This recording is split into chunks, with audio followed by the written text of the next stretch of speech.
Hello, my friends. This is Rick, and this is your seat at the table. I'm Rick. Your seat. Anyway, so recently, Fred Dodge, he observed the pirate haven and spotted a guard, and him and Chastity, belt or no belt, managed to catch the guard unaware and take him captive. And so I'm going to do an interrogation. So I want to ask some questions and see if I can get some answers. Interrogations are similar to negotiations. I did a negotiation between my house Minister of Commerce and the ship of the captain of the ship that was damaged to purchase it, and then it kind of didn't go so well as it could have. That was the negotiation cheat sheet. So on the back side is interrogations. So it's a few different modifiers apply. So in this case, we're looking at the investigation modifiers, number of cycles since the event occurred. Well, running this investigation on the same cycle, cycle 8, that they captured the guard. So there's no modifier. The investigator works for the house, which means if Fred works the house, there's no modifier for there. There's no negative pops for their ranking. The investigator is supported by a team or red shirts. So in this case, Fred has a +5 because he's got Chastity as a backup. The other side of this is the target belongs to an organization and has its support. So in this case, the guard, we've established the guard belongs to an organization, whoever's running the haven of some sort. So in theory, would have the support of that haven behind them. They're able to resist a little better because they know that they have people that are behind them, or they're scared to death of the people behind him. However you want to look at it. So he gains a +10, or Fred would get a -10, depending on how you want to apply it. So in this case, we come back to the initial stuff at the top. So we're going to go and add the mental attribute or physical attribute modifier for Fred, and in the case of the guard, it would be their fear attribute. And it's quite possible, or you could use the fear attribute as well on either case, which is either one's higher. So we're going to take it, add 10 to the base plus a d20 plus the modifiers. So we roll a d20 for the guard, and I get a 3. So 10 plus 3 is 13, and then he has a 10 for being part of an organization, which gives him 23, and a 5 for being tried, so he has a 28% modifier. And then we're going to look at Fred, and Fred has rolled a 9, so I have a 10 plus the 9, so 19. He has support from Chastity, so 23, and so 19, no, 24, and then he's also tried, which gives him plus 29. So when we subtract the 28 from the 29, yeah, ends up with Fred getting a +1% bonus for his interrogation techniques, keeping in mind that he's still fairly inexperienced for a tried individual, which, while I'm thinking about it, I'm going to go up here to his ranking, and I'm going to add an additional 10 points because this will be, he's getting experience for this event. And so, is that already a 22, or? Yeah, we'll leave it at that because we're not sure. So I'm going to take my D100, or my D20, and put it back in the box so I don't forget it. Otherwise, if I leave it on the table, it will disappear as one of the cats will knock it somewhere. And we're going to play 21 questions. My first question would be, is the haven part of a pirate organization?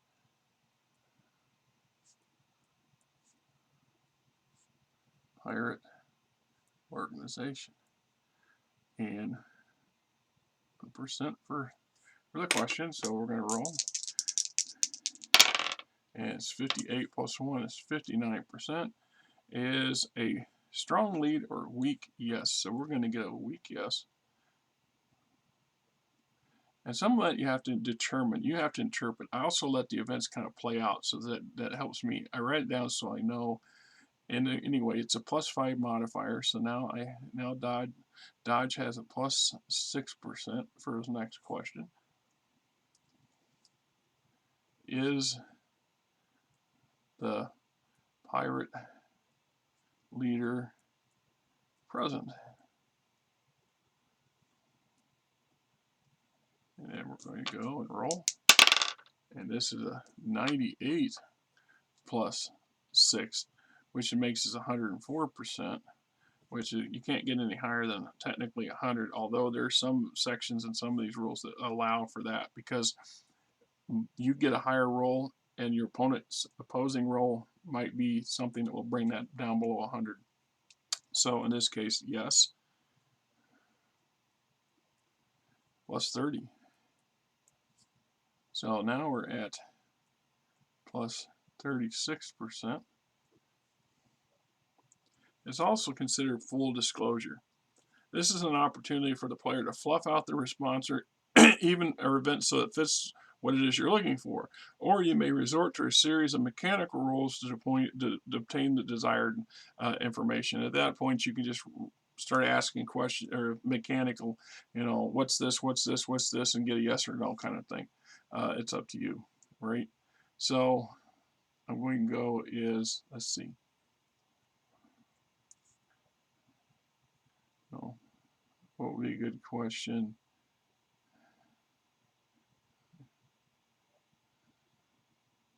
Is the pirate ship in system?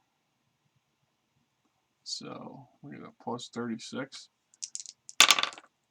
and a 13. So 13 and 36, 46, 49. So 49, strong maybe. With a 0 modifier. So we're still at plus 36. So perhaps the guard doesn't know. That's how I would interpret it. The guard's not likely to have a whole lot of knowledge in that aspect. I don't know if there's a whole lot more I can really ask this guy right off the top of my head that would be pertinent to this interrogation. So what I have established is that the Haven does belong to a pirate organization, that the pirate leader is actually at the Haven, even though the ship potentially is, we know the ship's not at the Haven, and maybe the ship's somewhere in the solar system, but we're not guaranteed that it is, right? So it's a matter of what do we do from here, how do we proceed from here kind of thing. So we're back to that pretty short and sweet. I didn't really expect to get a whole lot of stuff out of it, in part because part of it is knowing what kind of questions you want to ask. And since we're initially just starting out, there's not a lot of information we have to work from. And so once we've established more things down the road, we can add more stuff to it. Oh, that does bring up an extra question. Do other fringers frequent the Haven? So we get our modifier plus 36 and a 93. So we're back to full disclosure. Yes.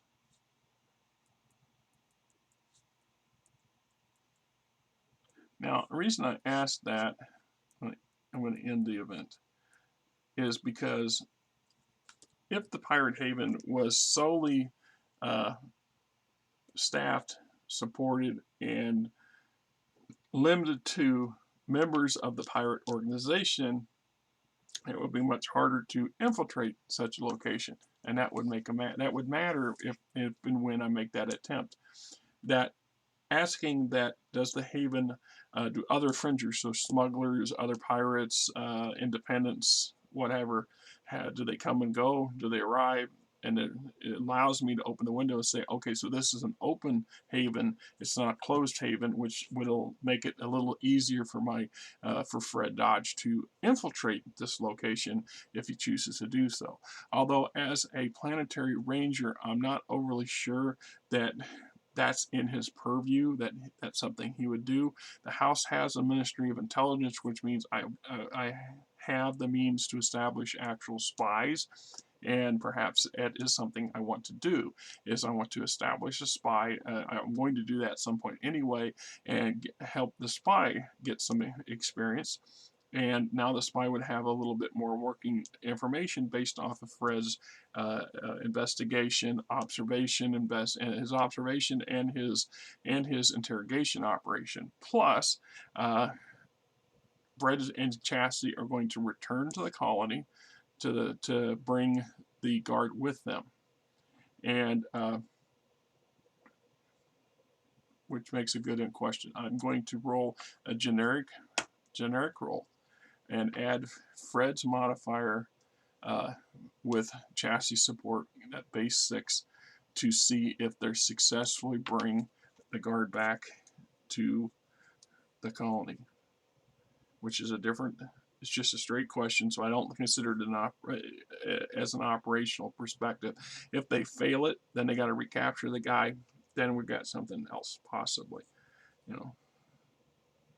But can Fred and Chastity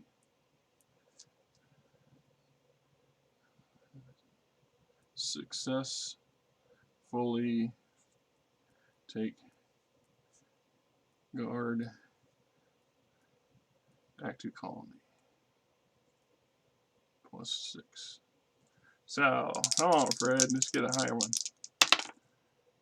Eesh. Yeah, so that is 7. That's a strong no.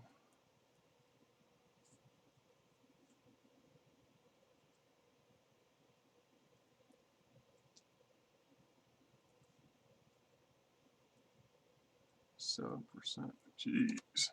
Okay, so that is something I will have to. I'm going to say, does this guard escape?